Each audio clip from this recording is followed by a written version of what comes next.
એ મનીષા, ખતરનાક આજે સમાચાર લઈને આવ્યો છું. શું હે?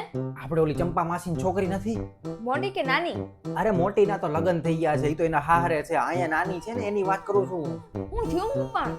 ઈ ગરબા ક્લાસીસ માં જાય છે ને, હમણાંથી 3 મહિનાથી ગરબા શીખવા હાટું. હા, ઈ રોજ કઈક 8:30 જાય છે ને રાત્રે 11 વાગે તો આવે છે ને. એના મમ્મી જે ચંપાબેન છે ને ઈ બહુ વખાણ કરતા હતા કે મારી છોકરીને તો બહુ સારા ગરબા આવડે ને આમ ને તેમ ને કેટલુંય કહેતા હતા ઈ. અરે આજે મેં એને જોઈ.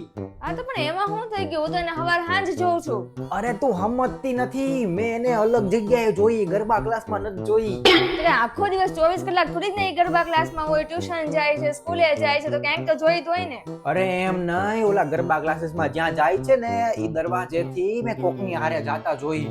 અરે પણ તમે આવું શું કામ ને કરો છો? હવે ગરબા શીખવા જાતી હોય તો બેનપણીની હારે જ જાતી હોય ને, કે બધે એકલી એકલી થોડીક ના આટા મારતી હોય. અરે સમજતી જ નથી તું. કેમ મારે તને સાંભળ હવે આખી વાત છે ને.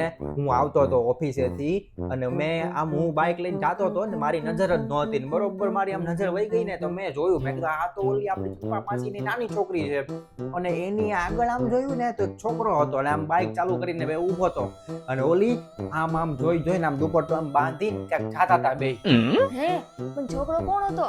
હું થોડો ઓળખું છું. હવે કાલે પાછો ઓફિસે આવું ને એટલે મેં નક્કી કર્યું છે કે એ ટાઈમે હું ત્યાં છે ને બહાર દિવાલની અંદર હંતાઈને ઊભો રહીશ, એટલે હું જોઈ લઈશ કે કોણ છે, ફોટો પાડી લઈશ. પછી આ ચંપા માસીને આપણે કેવા થાય. હા મજા આવશે ને. મને લાગતી જ હતી એવી કે આનું છે ને કંઈક તો છે જ તે ચાલુ, કેમ કે આખો દિવસ અગાસી ઉપર ચડીને એકલું ફોનમાં વાત જ કર્યા રાખતું હોય. હજી તો મેં કીધું આની હજી સગાઈ નથી થઈ ને કેમ ફોનમાં આટલી બધી વાત કોની હારે કરતી હશે?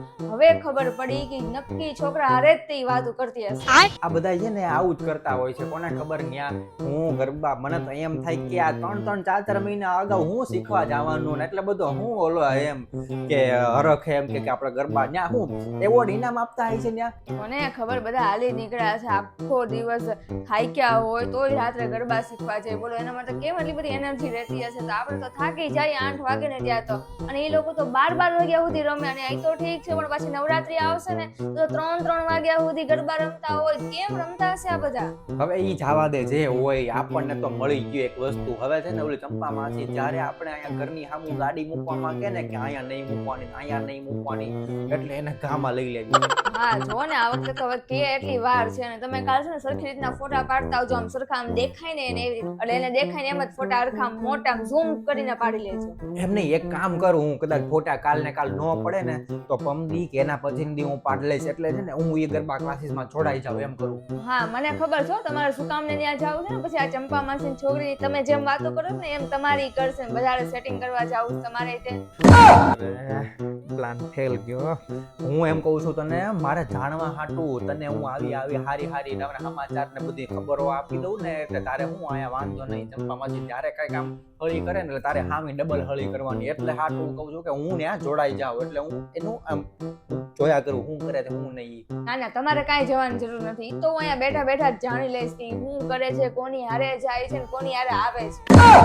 અરે તું કેમ આમ કરે છો? ઓલું હરખી રીતના ડિટેલમાં માહિતી મળે. છોકરાનો ફોટો આવી જાય, એની ગાડીનો નંબરનો ફોટો આવી જાય, બધું ખબર પડી જાય કોણ છે શું છે ઈ. હા તો એક કામ કરી, આપણે 2 ગરબા શીખવા જઈએ ચાલો.